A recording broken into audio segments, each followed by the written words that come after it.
Got a few what? Oh, unlucky Harry. Only 15 years old. Averaged 37 points for the Interprovincial Under 15 basketball tournament. Woo! Flashy there from Jackson.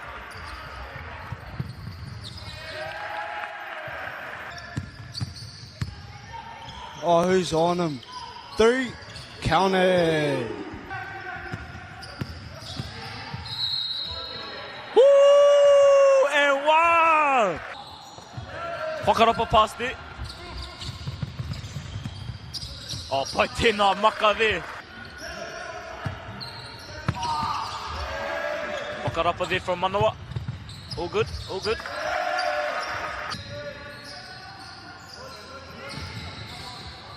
Nice.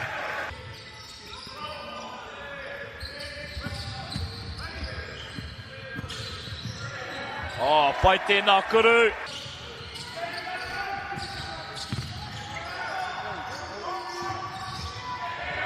Oh, pai tēnā. Tā roro. Nice and tall.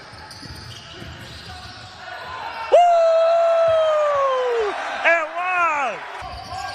I believe we've got a great game on our hands today, Te whānau.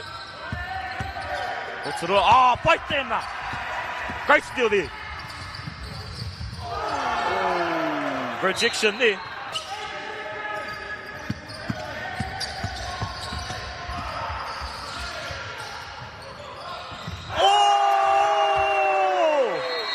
Rowe. Number 5 with the ball. Whio atu ki roto. E toru. Hey. E toru anō. Ooh, down fast. Oh, unlucky there, stolen. There's defending. Ooh. Too quick.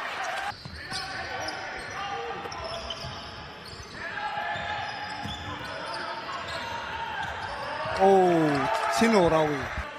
Got some subs coming up with Te whānau from Ahuriri tāne. Oh, and one!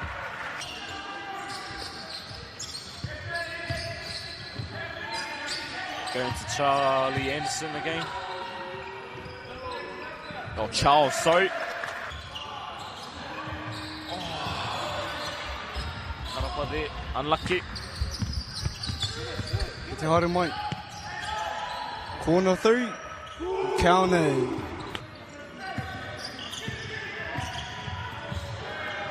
Oh, pai tēnā kuru. Great shot there from Jackson Paul. Great movement here from Napier boys. Oh, pai tēnā maka. Great pass there from Reef. Giving in to the big man. Kicks it out for the 3. No good. Rebound. And one. Tā whana. Another tall player. Actually only year 10, Eddie. Oh, tino rawe te kuru.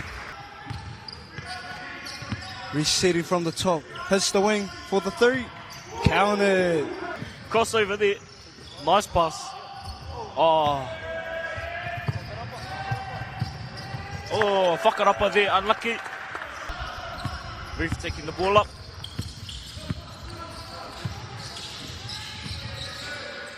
Woo! Lennox in help. Great catch there. Slowing it down for the first time in the game. Rotorua. Oh, tino rawi. Tino rawe te maka i Manawa. No. Great rebound. Ia Manawa. Woo. Charles Anderson. Oh. Tino rawe te tāwhana ia Manawa. Ke te haere mai. Oh, too easy more Manawa. Rotorua had their timeout. See what was said. See if it shows in their game.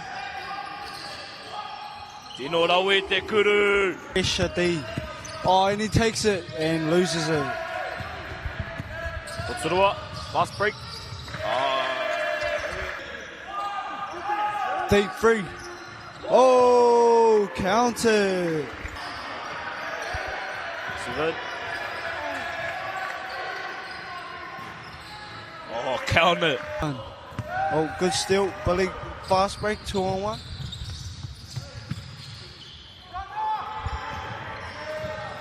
Oh, tino rau e te tawhana I Rotorua. Good rebound from the captain. Rotorua with the poro. Dribbling down. Tino rau e te maka. Ka pane o Rotorua, Charles Anderson. Oh, tino rau e te kuru. 2 players. Unlucky. Rotorua again. Tino rau e te kuru. Tino rau e te handles. Oh! Off corner 3. Oh, a bit too long. Rotorua again. Nice. Oh, Reef to the hoop. And counter. Oh, big mistake. Get up there. Hey. Oh, a little bit off. Billy with the ball. Good dime. Nice little shot. Manoa. Oh, bit of a loose ball. Is he going to get up? Oh, just a little.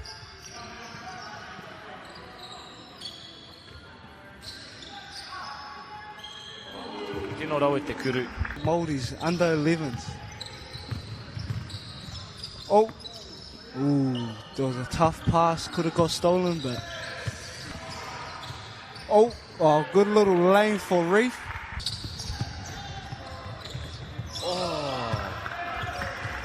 Rotorua, the poro.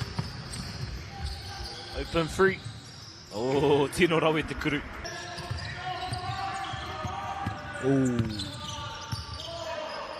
Oh, little jumper.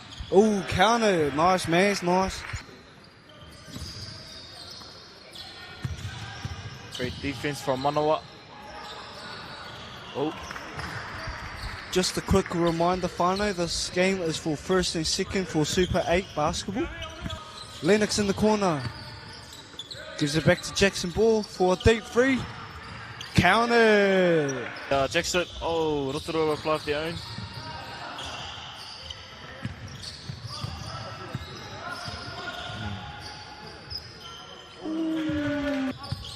Trying to get Lennox more involved in this game. Oh. A little bit of cramping up from... Oh, Lennox. Oh, Lennox. Nice, year 9. Jackson Ball with the ball. Hits Lennox in the corner. Oh, good defense from number 8. Eddie up. Oh, wonderful, wonderful. Down by 32, Napier. Oh, tough bucket. Zamba. My bad, whānau. My apologies. Oh, little fake.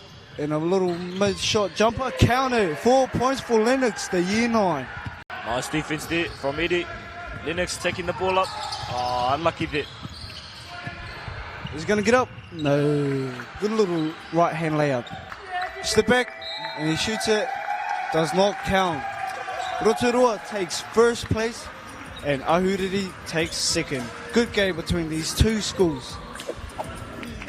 Kia ora e te whānau, kua muti ki kēmu. Māori Active.